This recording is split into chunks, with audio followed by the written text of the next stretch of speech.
పెద్ద కూటాలకు వెళుతూ ఉండినాను. He was very sick, ఆయన బాగా జబ్బు పడ్డారు. very close to heaven.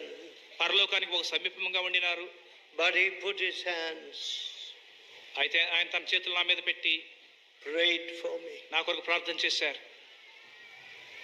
He told me, నాతో చెప్పారు, God will use you more than he used me.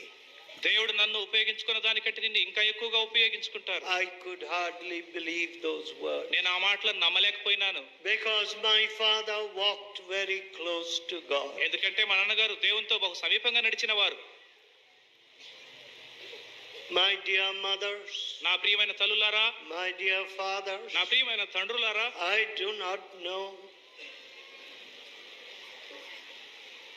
what you are going to tell your children. మీ పిల్లలకు మీరు ఏం చెప్పబోతున్నారో నాకు తెలియదు. My son, నా కుమారుడా, I have prayed for you. నేను నీ కొరకు ప్రార్థించాను. I do not leave any heritage of uncleanness for you. నీ కొరకు నీ అపవిత్రమైనటువంటి స్వాస్థ్యాన్ని విడిచిపెట్టడం లేదు. I leave for you a heavenly inheritance. నేను నీకు పరలోక సంబంధమైన స్వాస్థ్యాన్ని విడిచిపెడుతున్నాను. God will make you a fruitful bud. దేవుడే నిన్ను ఫలించుడు కొమ్మగా చేస్తాడు.